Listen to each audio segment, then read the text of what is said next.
Roses for Mama by Janette Oak. Chapter 13. The Wedding. Angela coaxed the mare into a trot and settled into the buggy for her ride to Carson. She was eager to cover the miles, but careful not to push the mare too fast. It was bumpy enough at a moderate pace, and she did not want to win the animal. In a small box at her feet were garments from home. She had Thomas's suit to compare with others in the store. She also had one of Derek's jackets and a foot pattern for each child.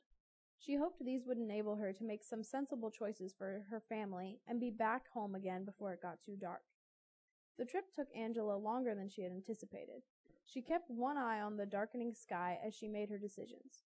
She did find a suit for Thomas, but comparing the old and the new, she was sure that with a minor adjustment here or there, it would fit him just fine. Then she began her search for a proper suit for Derek. That took a bit longer, and Angela was getting nervous by the time she found what she was looking for. The footwear came next, shoes and winter wear. There weren't many clothes to select from, so the choice did not take long. She turned her attention to the fabric, fingering some rich materials with sensitive hands. She found a delicately patterned calico for Sarah, with a bit of lace on the collar, and finished the dress surely would please the young girl. It was more difficult to make the decision for Louise. She knew her sister would like something a bit more grown up, but Angela did not want to rush her into adult garments. Finding the right balance was difficult, but after carefully considering fabric and patterns, Angela made a decision and felt pleased with her choice. She then gave her attention to the material for her own dress. She fingered the fine silks, let the satins drip from her hands, and eyed the expensive laces with longing. "This is foolish," she finally muttered softly. "Here I am willing to spend the autumn's harvest on a silly notion that I need to dress to attract attention. Well, I don't. I need a good, sensible dress for church, not a frilly, frivolous dress for partying." Angela deserted the shelves of expensive material and moved to the more durable fabrics. In the end, she chose a blue voile. It was both sensible and attractive.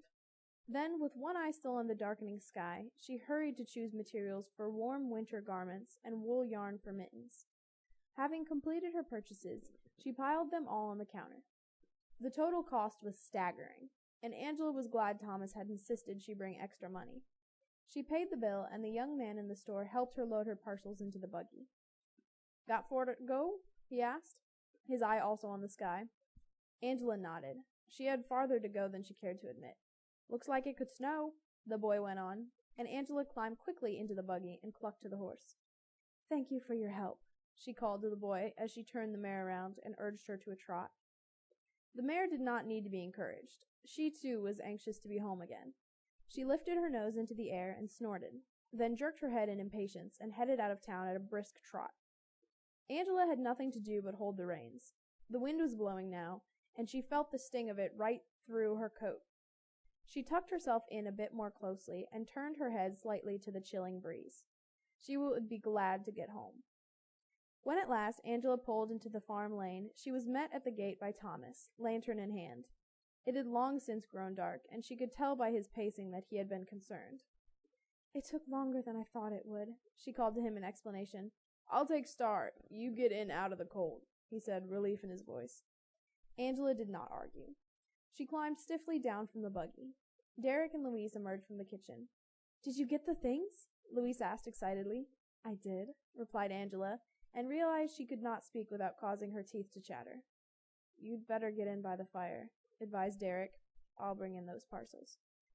Angela murmured her thanks and hurried into the house. Louise took her coat and hung it on its proper peg, and Angela moved to the warm kitchen stove. "Sarah, bring a chair," called Louise. "She's most frozen." Louise sat Angela down and poked more wood into the stove. "Take off your shoes and stockings," she ordered as she went for the wash basin. "I'll get some warm water to soak your feet." Louise had never taken over and told Angela what to do before, but Angela obeyed without question. For once, it felt kind of nice to be the one being fussed over.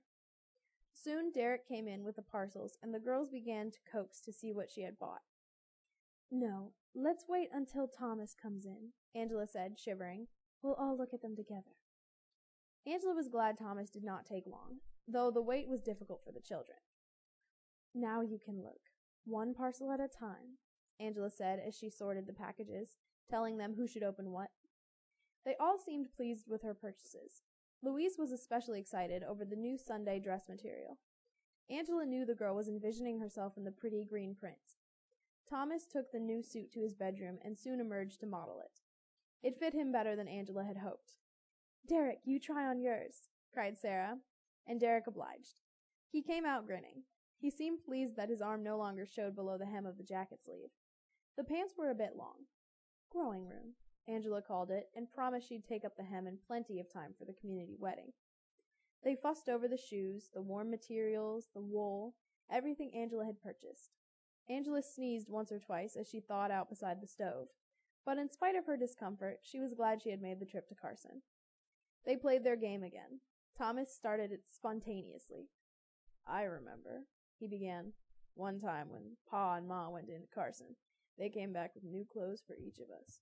But they also brought me a new bridle for Midget. Do you remember that, Angela?" Angela nodded. It had been a long time since she had even thought of the pony Midget. "And at the same time, they bought new boots for Sarah. They were so tiny. I remember thinking that I'd never seen anything as little and cute as those shoes." "Were they?" asked Sarah, her eyes glowing. "They were. Just little tiny things. Black, with buttons." "Oh, I wish I still had them," exclaimed Sarah. "You wore them out, if I recall properly," put in Thomas. "Did they bring me anything?" asked Louise. "They brought things for each of us.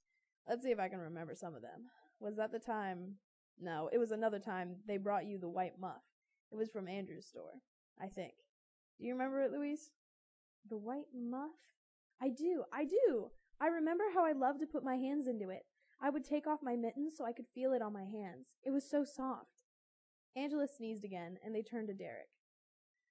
"I remember what they brought you. That spinning top. The one you keep on your shelf. They got it for you on that trip. Do you remember?" Derek nodded. "Nobody could ever make it work as good as Papa," he said, and Angela realized again how much the boy missed his father. "We'd better get Angela to bed," said Louise suddenly. Angela was surprised at the girl's concern, until she added with laughter, "If she goes and gets sick, we won't have any new dresses for the wedding." Angela did not get sick. She worked long hours to get her sewing done. Louise and Sarah even volunteered to do some of her usual chores so she could stay at the machine. At last, the 2 suits were altered and 3 new dresses hung from wooden hangers, just in time for the big day. Louise couldn't wait to appear in her new gown. She tried it on repeatedly and looked at herself in the mirror. Then she began to experiment with her hair, lifting it up this way, then holding it that way. "Oh dear," thought Angela. "She is going to insist on wearing her hair up, and she's too young for that. Now we'll have another fuss for sure." The weather warmed in time for the wedding. Angela was thankful for that, as there really wasn't much warmth to the blue voile. There was a good deal of hurrying as they all dressed for the occasion. There was a minor fuss over Louise's hair. She came down with it pinned up in a fashion much too old for her years. Angela caught her breath and was about to comment when the unruly curls came tumbling down around Louise's ears. Louise looked as if she were about to burst into tears. "Would you like me to help you?" offered Angela. "It is hard to get it to stay until one gets used to pinning it up." Louise nodded, and in the repinning, Angela was able to retain much of Louise's little girl look. At first, Louise began to protest over the adjusted style, but Angela cut in simply with, "This suits you better." And Louise took a second look in the mirror, grinning at her image, and said no more. Thomas hustled them all to the buggy and headed the team for the Conroy farm. "How is Hazel going to get everybody into the living room?" asked Sarah. "I have no idea," admitted Angela. "Well, when I get married, I'm going to pick June or July so I can have an outside wedding," went on Sarah. "It's silly to try to get married in October. It could have been snowing on our heads." "She had to wait until the harvest was over," Angela informed her sister. "Well, there won't be any harvest to worry about in July," Sarah insisted. Thomas laughed and reached out a hand to touzle Sarah's hair. "Don't you dare," cautioned Angela. "It took me a good part of the morning to get those curls and ribbons just right." Thomas quickly withdrew his hand and laughed again. Trudy was the first one out to meet them when they arrived. She bounded toward them, her lavender skirts swishing over the grass. She tossed her mane of red hair and gave Thomas a coy look to see if he had taken notice of her. He was busy tethering the horses. "He hasn't arrived yet," Trudy whispered to Angela, "but Hazel says he promised to come." "Why should Hazel care?" wondered Angela. "She is about to be married." Trudy opened her mouth to speak again when Angela noticed Roberta. She was in her own special chair, one from which she could not fall. Angela moved toward the girl to speak to her. Trudy trailed along behind until she realized Angela's intentions. "What if he comes?" she whispered frantically. "He'll catch you talking with her." Angela gave Trudy a long look and moved on toward the handicapped girl. Angela was never sure whether Roberta recognized her or just responded as she would to anyone who came near. "Hello," Angela said. "Hello." She held out a fragile hand, which Angela took in her own. "How are you, Roberta?" asked Angela, giving the girl a smile. Has get married," managed the girl, pointing to the spot where a small pulpit had been set up under the trees. October or not, it was to be an outdoor wedding. "Yes, Hazel is getting married," agreed Angela, and Roberta laughed gleefully, kicking her legs and clapping her hands. Then Roberta turned her attention to the restraints that held her in her chair. She picked at them impatiently. "Out!" she said in agitation. "I can't take them off. You might fall," Angela tried to explain. "If you fall and get hurt, we won't see Hazel get married." But the girl still picked at the soft straps that kept her safely in her chair. "My, you have a pretty dress," Angela said in an effort to distract her. The dress was becoming. Angela was sure it had been sewn for this special occasion. But Roberta would not be sidetracked. "Out!" she pleaded again, and Angela was relieved when she saw Ingrid coming to bring the girl a drink and a cookie. Just before the ceremony was about to start, Angela felt a hand touch her elbow. It was Carter. He had arrived just as he had promised. For a moment, Angela wished she was wearing one of the lovely silks or satins she had admired at Carson, but the moment quickly passed. She looked across the yard to where Trudy was standing in her elaborate lavender satin. Angela couldn't help comparing her simple frock with Trudy's. "But my own simple dress suits me," thought Angela. "I am simple, not stunning like Trudy." Carter tipped his hat and complimented Angela with his eyes as he gazed at her new gown and her newly trimmed bonnet. "You look lovely, Miss Peterson," he said at last, and Angela's breath caught. She wished to believe him. "Why, thank you, sir," she responded, merriment making her eyes shine. Then Angela's eyes met Thane's. He was standing as usual with Thomas. The two always managed to get together.